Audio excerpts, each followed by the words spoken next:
It was a gray morning in Massachusetts.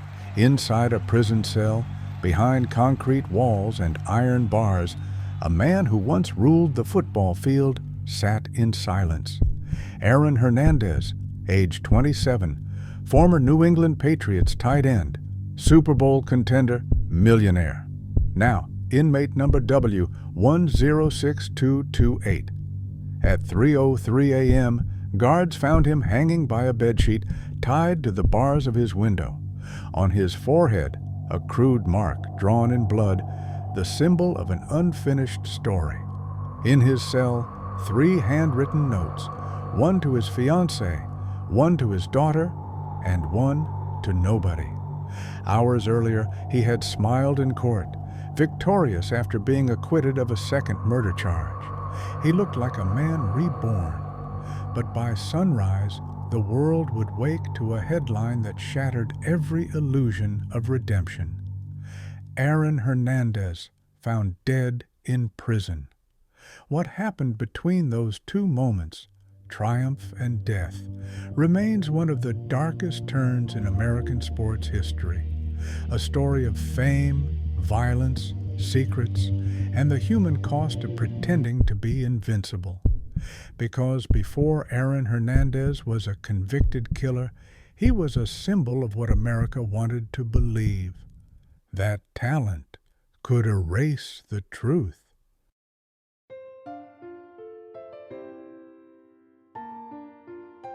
Bristol, Connecticut, a small working-class town, proud, tight-knit, and scarred by quiet dysfunction. It was here, in a modest 2-story home on Greystone Avenue, that Aaron Joseph Hernandez was born, November 6, 1989. To the outside world, his father, Dennis Hernandez, was a pillar of discipline, a former athlete, a man who demanded excellence. Inside those walls, however, discipline often looked like fear.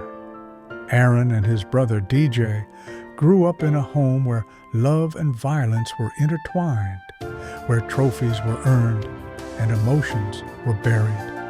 At Bristol Central High School, Aaron was unstoppable, 6'2", lightning fast, hands like steel. By 17, he was a local legend, breaking state records, earning headlines, and drawing national scouts. College recruiters called him a once-in-a-generation athlete. He was headed to the University of Florida, a dream that promised escape, glory, and everything his father had wanted. But then, tragedy struck. Dennis Hernandez, the man Aaron worshipped and feared, died suddenly from complications after hernia surgery. Aaron was 16. Something in him broke, quietly, permanently. Friends said his eyes changed that day, the confidence replaced by something darker. At Florida, under Coach Urban Meyer and alongside quarterback Tim Tebow, Aaron thrived on the field. Touchdowns, records, championships. But off the field, fights, bar altercations, drugs, secrecy. It was a double life fueled by rage and buried pain. Teammates later recalled moments of paranoia, the way Aaron would scan every room, every face, as if someone was always watching. Yet, talent forgives everything. By age 20, he was drafted into the NFL by the New England Patriots, one of the most disciplined, elite franchises in sports. He signed a $40 million contract. He had fame, wealth, a fiancé, a baby on the way, and the adoration of millions. But beneath the headlines and highlight reels, the storm was building, and soon it would consume everything.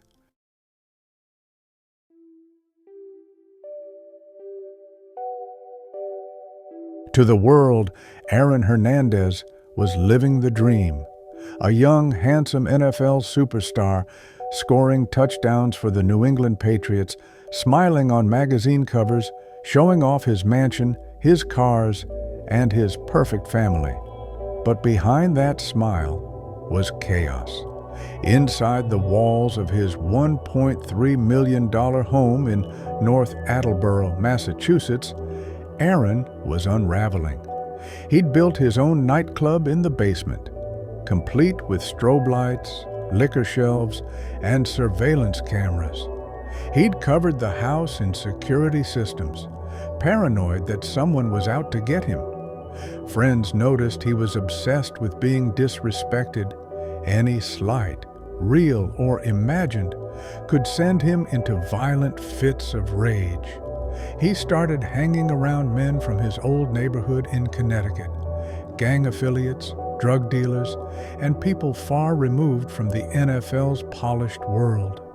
To them, he wasn't Aaron the football star. He was Chico, a street name from back home. He partied heavily, smoked weed daily, and became fixated on loyalty and betrayal. He'd test people, follow them, accuse them of talking to police or rivals.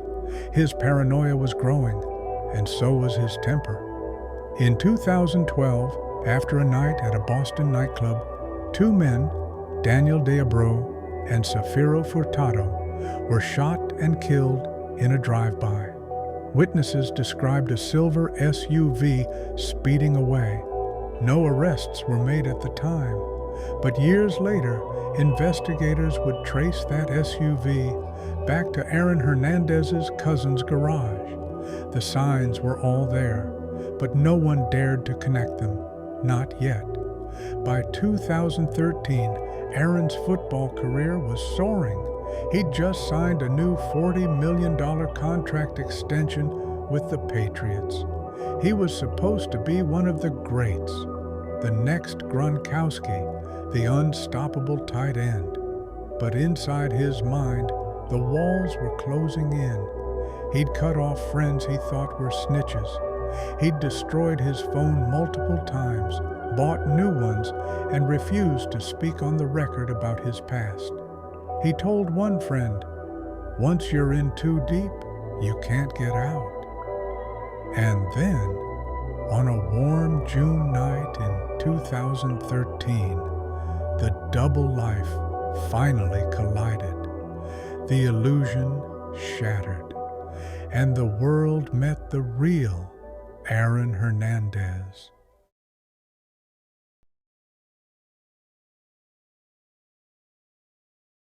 June 17th, 2013, 3:23 a.m., North Attleboro, Massachusetts.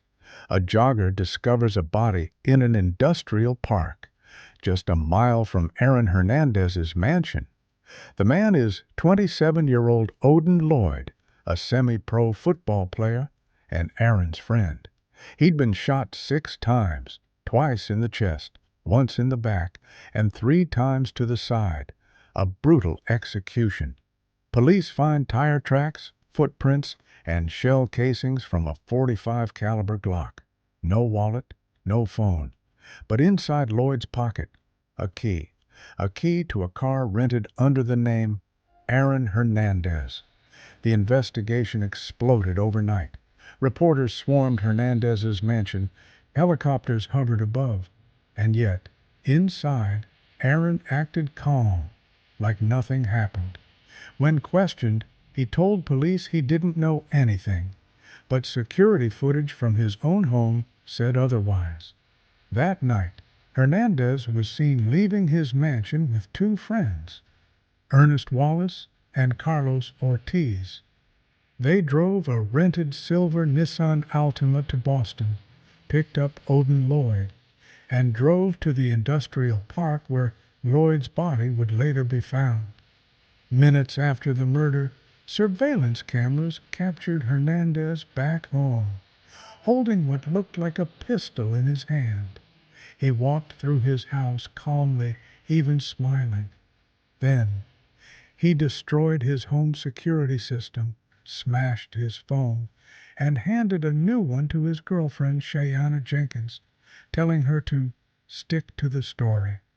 Police had everything they needed: the footage, the car rental, the key, the shell casings, the text messages Odin sent his sister moments before his death. Did you see who I'm with? Ina Fail. When investigators arrived at Hernandez's door, they found him shirtless, hands cuffed, led out of his mansion as cameras flashed. An NFL star, now a murder suspect. The New England Patriots cut him within hours. Nike dropped his endorsement deal, and the same fans who once wore his jersey were now watching the downfall of a man who had everything. But the story didn't end there, because once police started digging into his past, they realized Odin Lloyd's murder was only the beginning.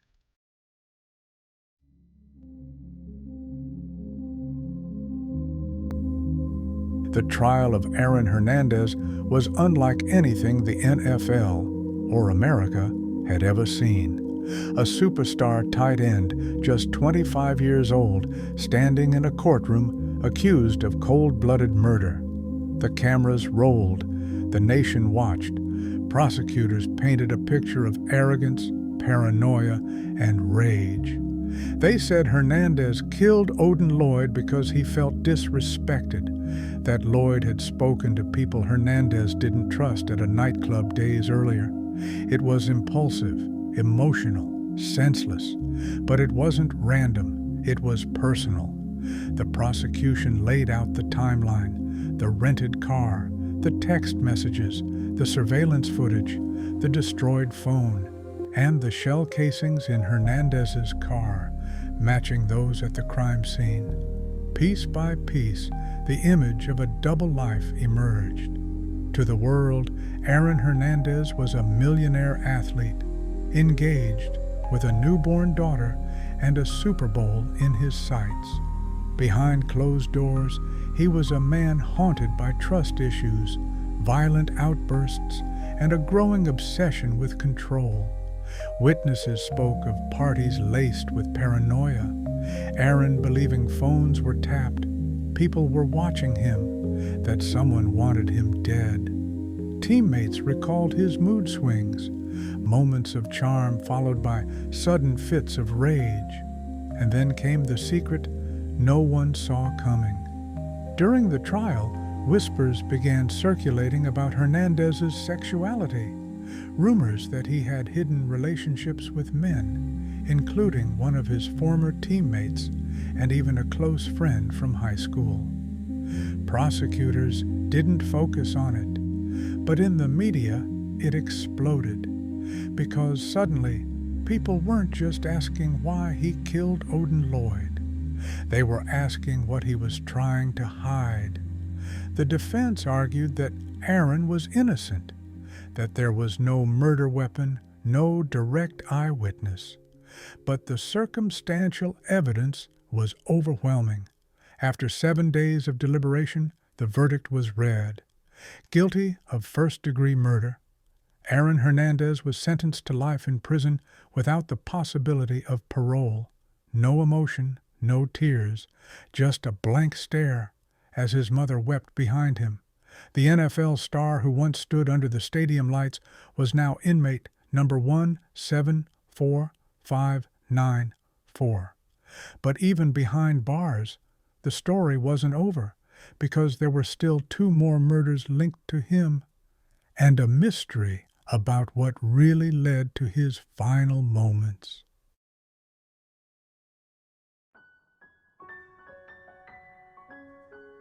Prison didn't end Aaron Hernandez's story. It only made it darker. Behind the walls of Sousa Baranovsky Correctional Center, Aaron lived like a ghost, isolated, paranoid, still clinging to fragments of his old life. He worked out. He smiled for photos. But those who saw him up close said his eyes were hollow. In 2017, he went on trial again, this time for a double homicide that took place outside a Boston nightclub in 2012. Prosecutors claimed Hernandez shot 2 men, Daniel Deabreu and Safiro Furtado, after one of them accidentally spilled a drink on him. It was a case built on anger, ego, and impulse. But in a stunning twist, the jury found him not guilty. The same man convicted of one murder was acquitted of 2 others. And for a brief moment, it looked like Aaron might find redemption. He smiled in the courtroom, whispered, "I love you," to his daughter, and walked away from the defense table looking free, if only for a heartbeat. 5 days later, he was dead. In the early hours of April 19, 2017, guards found Aaron Hernandez hanging from a bedsheet in his prison cell. The walls were covered with drawings and cryptic Bible verses. A Bible lay open to John 3:16, written on his forehead, the same verse number, and beside him 3 suicide notes, one for his fiancée, one for his daughter, and one addressed simply, "To my friend." He was 27 years old. At first it looked like a tragic end, guilt, depression, despair. But the details didn't add up. His lawyer insisted Aaron had shown no signs of suicidal behavior. He had just filed an appeal. He was laughing on the phone hours before he died. And prison reports said the cameras outside his cell had been malfunctioning that night. Was it suicide? Or something else? Something silenced? Then came the autopsy. What they found changed everything. Aaron Hernandez's brain showed severe CTE, chronic traumatic encephalopathy, a condition caused by repeated head trauma. His frontal lobes were nearly destroyed, the part of the brain responsible for judgment, emotion, and impulse control. Doctors said his brain resembled that of a man in his 60s, not his 20s. It was one of the worst cases of CTE ever recorded in a professional athlete. Suddenly, the story shifted. What if Aaron Hernandez wasn't born a monster, but built into one? What if years of hits, concussions, and pain rewired his mind until rage became the only language he knew? And then, there was the final revelation. After his death, private letters and interviews confirmed the rumors. Aaron Hernandez had been struggling with his sexuality his entire life. A secret he could never reveal in the hypermasculine world of football. A secret he feared would destroy his image, his relationships, and his career.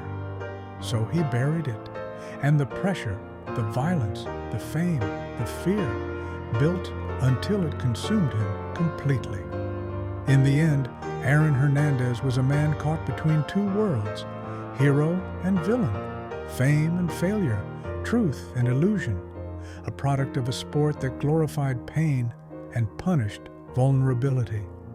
The NFL star who could have been a legend became a cautionary tale, a symbol of everything America refuses to confront, about violence, masculinity, and the price of silence.